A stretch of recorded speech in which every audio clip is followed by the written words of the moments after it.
안녕하세요. 파산관제인 홍인필 변호사입니다. 오늘은 개인 파산관제 조사 및 환가사례 연구 10-1 편파행위 변제편에서요. 관제인이 편파행위는 맞지만 부인권 행사를 포기하는 사례가 16개가 있습니다. 이걸 한번 쭉 몇 개씩 묶어서 한번 살펴보기로 하겠습니다. 일반 채무자분들 입장에서는 이런 사례를 한번 유심히 청취하셔서 자기하고 유사한 사례 있을 때 한번 잘 적응해보면 좋을 것 같습니다. 포기 사례 1번은 조카와 친구 편파 변제 금액이 소액이어서 포기한 겁니다. 소액 채무에 조카와 절친에게 편파 변제한 금액이 편파성이 심하여 부인 청구를 시도했습니다. 그러나 부인 상대방이 인적사항을 특정하기가 불가능하므로 부인 청구를 포기했습니다. 만약에 이게 큰 금액이었으면 면책 불허가 사유로도 의율할 수 있을 정도로 편파성이 너무 심하면 불허가 내리고 종결할 수도 있지만, 이 편파 변제한 금액이 심했지만 금액이 소액이어서 이제 인적사항을 특정하기가 힘들어서 이제 부인 청구를 포기한 사안입니다. 주거관계를 보시면 2009년부터 무상거주했고요. 주로 무상거주를 했습니다. 이제 여고를 졸업했고요. 2008년부터 11년 사이에 주로 이제 2008년에 커피 전문점을 실패하고서는 주로 아르바이트로 이제 적은 소득으로 지내고 있는 것 같습니다. 자녀들은 조카와 같이 살고요. 형부, 언니, 조카, 그러니까 형부 가족들한테 무상으로 거주하고 있습니다. 총 금액은 대략에 한 5천 정도 됩니다. 배우자, 그러니까 주로 여자분들 채무가 뭐 사업을 크게 안 하신 분들은 대개 한 3천에서 한 6천 정도가 가장 많더라고요. 그러니까 5천 넘으면 사실은 이제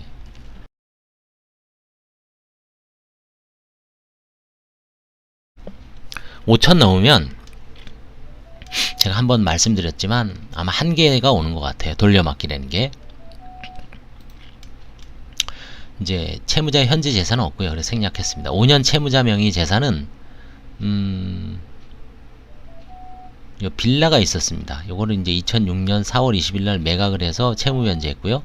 2008년도에 레미안 아파트를, 이때도 아마 2008년도에 손해보고 매도했다는, 아마 이게 맞는 것 같습니다. 이 당시 아마 부동산이 뭐 그렇게 크게 어느 정도 이제 안정화될 시기가 아닌가 싶었습니다. 파탄 시기 원인, 채무자는 자신이 운영하던 커피 전문점의 사업 실패로 인해 부채가 발생하자 이를 변제하지 못하여 파산 신청에 이르게 됐습니다. 채무자는 파산 신청 이전에 자신 소유의 부동산이 있었죠. 매각 대금은 채무, 그러니까 수익용 보증금이 및 신용재단을 변제하는 데 사용되었으며, 그 다음에 이제 이 제1구역 주택 재개발조합, 요거는 저거죠. 재개발 아파트는 박 모 씨로부터 매수하자마자 잔금을 납부할 여력이 없어 다시 이제 다른 사람에게 매도해야 했던 바, 당시 세금 등으로 인해 채무자는 동부동산의 매수 및 매도 당시 남은 이익은 없었고 오히려 손실만 얻은 사실이 있습니다. 이건 아마 객관적인 증거에 비추어서 사실로 판단됐습니다. 한편 채무자는 대출 등으로 커피 전문점을 창업하였으나 2009년쯤에요.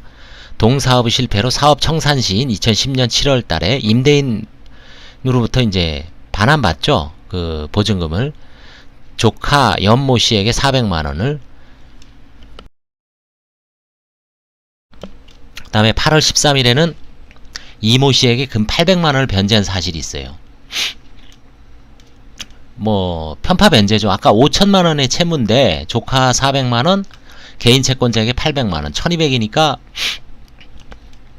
전체 채무액에서 차지하는 비중이 한 4분의 1 정도 되죠. 한 뭐 편파성이 있다라고 보여지죠.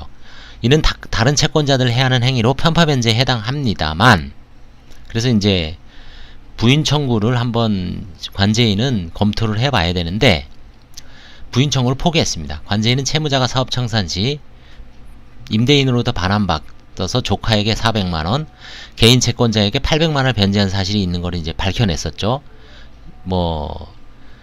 근데 부인 청구를 제기하기로 하고 상대방을 특정하기 위해 사실조회 신청을 제출한 사실이 있습니다. 조카 연모 씨하고 이모 씨에게. 그러나 현재로서는 상대방의 주소를 파악하기도 어려우며 더불어 추가 조사에 따르면 채무자는 이모 씨 및 연모 씨에게 변제기에 이르러 변제했다고 진술하였으며 자신이 생활이 어려워 연락도 이 채권자들과 연락이 전혀 이루어지지 않는다고 진술하였습니다. 그래서 사실은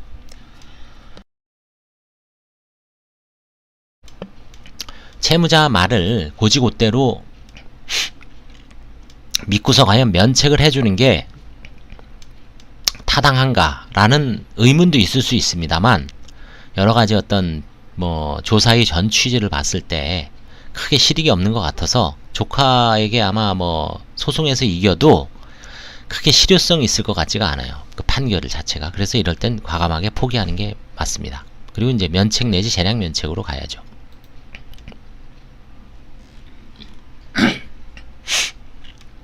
그래서 법원에서는 관제인은 부인 청구를 포기하고 갱생을 위하여 파산 절차를 폐지하는 것이 타당하다고 이제 건의해서 이런 판단 의견으로 올려서 넘어갔습니다.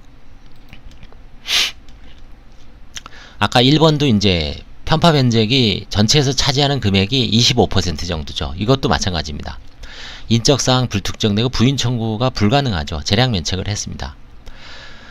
이 사안의 특징은 부동산 계약 시 속칭 업다운 계약 조사의 어려움입니다. 신빙성 및 자료 제출 완비하더라도 이건 항상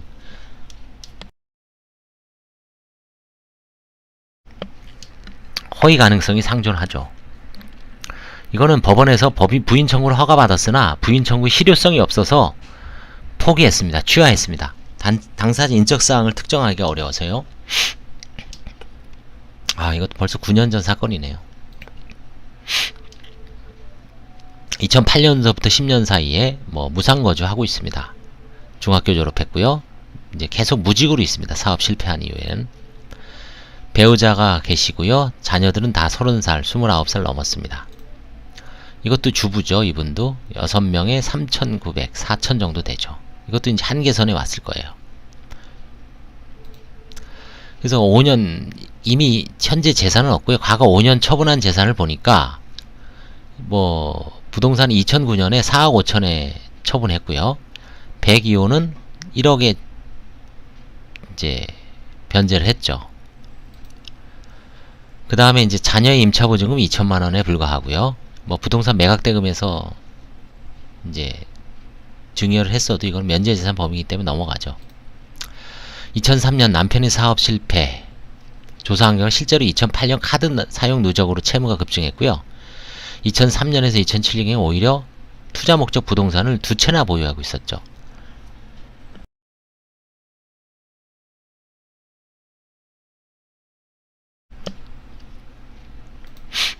그래서 관세인의 조사 결과를 한번 보겠습니다.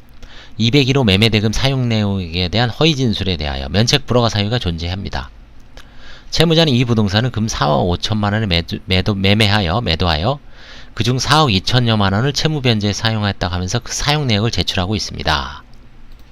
그러나 관제인과의 면담 결과 실제로 이 부동산은 매수인이 후에 양도소득세를 경감받기 위하여 실제로 3억 5천만원에 거래한 것으로 속칭 업계약서를 공인중개사를 통하지 않고 매수인 이모씨와 쌍방 합의하에 작성하게 된 것이라고 진술하고 있습니다. 따라서 채무변제에 사용한 내역서에 의한 금원 중 금융기관 채무를 제외한 일부 채권자 채모씨와 안모씨에 대한 금 1억원에 대한 채무는 실제로 발생하지 않은 채권이므로 부인권의 대상은 되지 않을 여지도 있습니다. 이제 관제인한테 좀 거짓말한 거죠. 사실은 다운 계약서다. 업계약서라고 얘기했으면 되는데 실제로 3억 5천에 팔았지만 채무자가 매수인이 부탁을 하죠. 양도소득세를 자기가 나중에 전략하기 위해서 제가 취득록세는 어차피 매수인이 부담하니까요. 매도인 입장에서는 1가구 1주택이면 양도소득세 비면세일 거예요. 그러니까 이제 매수인이 4억 5천만 원을 부탁을 하는 거죠. 실제로 3억 5천, 1억이나. 그러니까 이제 그 4억 5천을 맞추기 위해서 허위 채권도 넣은 거죠. 한편 채권자 박모 씨와 한모 씨에 대해 금 2천만 원을 변제했다고 기재했으나 실제로 채무는 한모 씨는 500만 원, 박모 씨는 1000만 원입니다. 이것도 사실은 이제 편파 변제죠. 이것도 이제 약간 좀 고교 동창이니까 개인 채무를 변제한 것 같아요. 그래서 한모 씨와 박모 씨에 대하여는 편파 변제의 명백함으로 부인권을 행사할 예정이었습니다.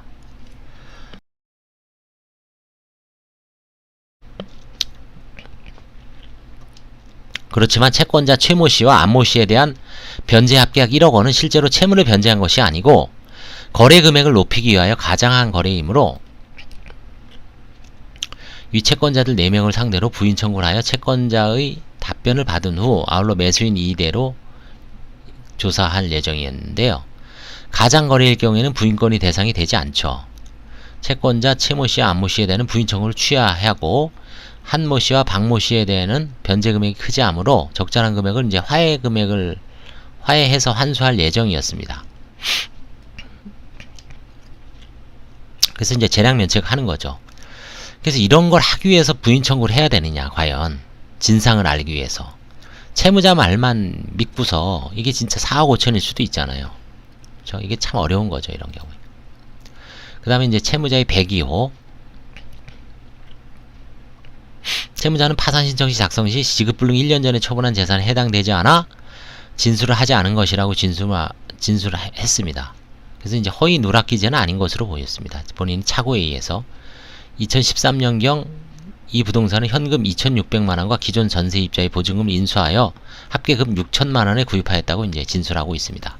그 다음에 이제 2007년도에 1억 200만원에 이제 매도하면서 전세금을 변제해야 되죠. 3,600만원. 그 다음에 근저당 채무를 변제하여 당시 4, 5천만원 정도를 이제 보유한 건 맞죠. 시세 차익은 올렸습니다. 이 금원의 사용처에 대해 당시 여동생에게 3천만원의 채무를 지고 있어 이를 변제했다고 진술했습니다. 개인 채무를 변제한 거죠.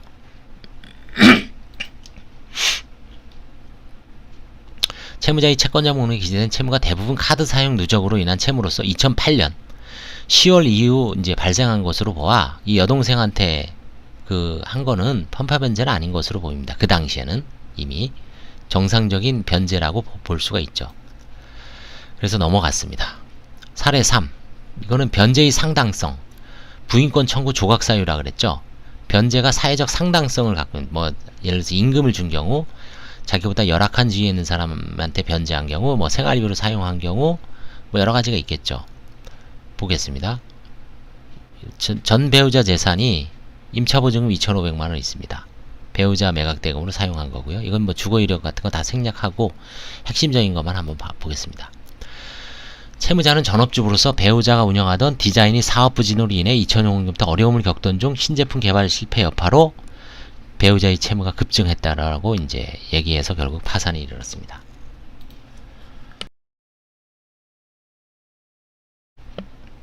매각대금을 이제 편파 변제했는데 한번 볼까요? 채무자는 김모, 박모씨, 김모씨, 유모씨, 김모씨에게 각각 1,000에서 2,000 정도를 이제 아파트 매각대금에서 변제했다고 시인하고 있습니다. 이에 관제인은 이 편파 변제를 받은 채권자에게 정당한 변제인지 여부를 파악하기 위해 채권증서, 차용증, 각서, 입금 자료 등을 제출할 것을 요청하였습니다. 그래서 이제 이 자료를 제출받아 부인 청구 등을 검토할 예정이었습니다. 그래서 일부 누락한 사채 채권자 추가하여 채권자 목록을 수정할 것을 요구하고, 이거 개인 채권자 목록에서 제외하는 건 면책 불허가 사유죠. 그래서 이제 4명한테 과연 이게 부인 청구가 명백한지 이제 부인 청구 소송을 제기할 예정이었어요. 관제인이 조사 결과 매각대금에서 일부 편파 변제한 점은 시인하고 있으므로 자료 제출을 하면 이제 부인 청구를 할지 말지를 제가 검토하면 되는 거고요. 자료를 제대로 안 나면 이제 은닉일 수도 있죠. 그래 불허가 사유에 해당할 수 있다. 배우자 구모씨 금융거래 내역서, 채무자의 원리금 상환 증명서, 편파 변제 및 누락 채권자 시인 메모지 이런 거를 이제 첨부했고요. 이제 그 이후에 어떻게 됐냐? 채무자는 남편 명의 호를 5억 3천만 원에 매도하는 과정에서 대부분 선순위 근저당권자를 비롯하여 채무 변제에 사용했으며, 이 아까 개인 채권자 4명에게 각 1,000에서 2천만 원 정도였다고 이제 했죠. 현재 채무자의 잔존 채무가 대부분 카드 사용 및 은행권이 마이너스 대출 채무로서 카드가 1,700, 이 카드가 603, 1,400, 생명보험 약관대출 금 1000만원, 총 5천만원의 채무가 잔존해요. 그래서 채무자의 채무상한 추이를 조사한 결과 아파트를 매도하기 직전이 2011년 7월경 카드에 금 312만원을 변제한 점, 아파트를 매도한 이후에도 은행의 대출 채무에 대하여는 비록 소액이지만 2011년부터 매월 10에서 40만원 등 총 70만원을 변제한 점, 채권자 목록에는 들어가지 않아 전액 변제된 카드 입금 내역서에 의할 때 총 1600만원을 변제한 점, 그 다음에 이 카드도 이 기간 중 3200만원을 변제하고 잔존 채무가 3분의 1인 1700만원인 점에 비추어 결국 개인 채권자한테 1000에서 2000만원도 변제를 했지만 금융권, 카드 채무도 줄이려고 상당한 금액을 이제 변제한 자료를 제시를 했죠. 그래서 이제 이럴 때는 뭐 이제 제가 이렇게 판단을 한 겁니다. 채무자가 매도 전으로 채무 초과 상태에서 채권자를 해야 할 의도로 악의적으로 편파 변제를 한 것은 아니라고 보여졌어요. 이런 게 하나도 없으면 개인 채권자 홀랑 변제했으면 악의적이겠지만 해이성이 있죠. 근데 이거는 매도 대금에서 성실하게 카드 채무를 변제하려고 노력한 점이 있는 것으로 이제 판단했습니다. 한편 당초 채무자가 위 개인 채권자들에 대한 출금 내역만 존재하고 입금 내역을 제출하지 않고 차용증이 존재하지 않아 지인들과 공모하여 혹시 매도 대금을 은닉한 것인지 여부에 대해 조사하였으나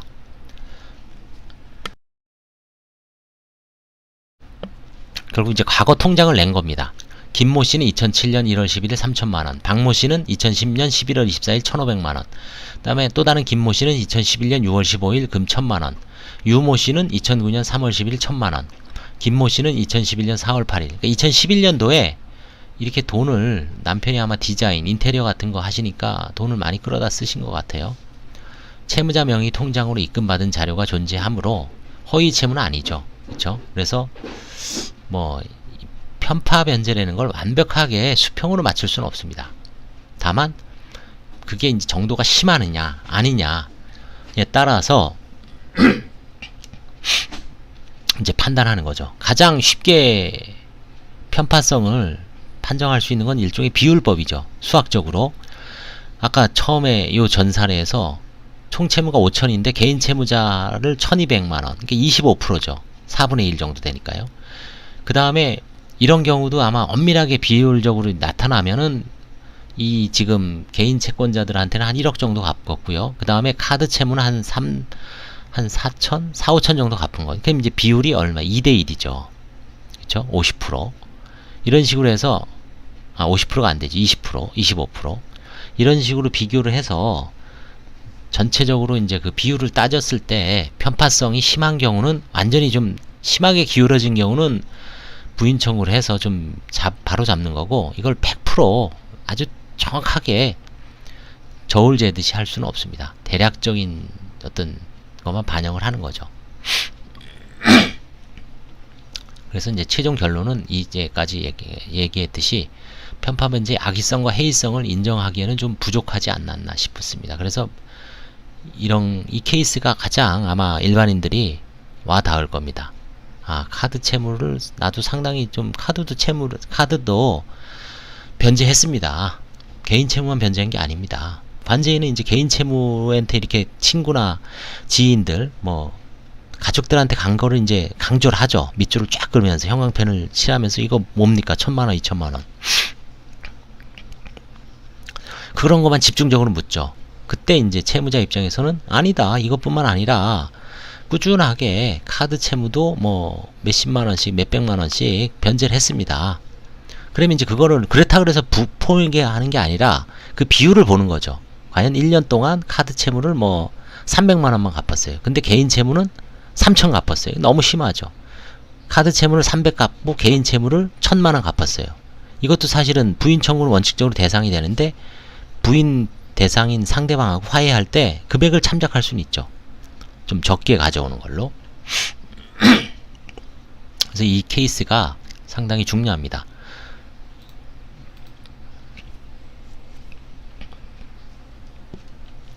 그래서 오늘은 그 부인권 행사를 편파 행위에서 변제 행위가 상당해서 부인 청구를 포기한 사례, 일단 오늘 3개를 한번 봤습니다. 다음 총 한 16개인데요. 꾸준히 한번 보겠습니다. 되게 중요한 사안이기 때문에 오히려 편파 행위보다 일반 채무자 입장에서는 부인권 행사를 포기한 거를 제가 썸네일이나 이런 데다 잘 표시해 놓을 테니까 한번 눈여겨서 시청해 보시기 바랍니다. 감사합니다.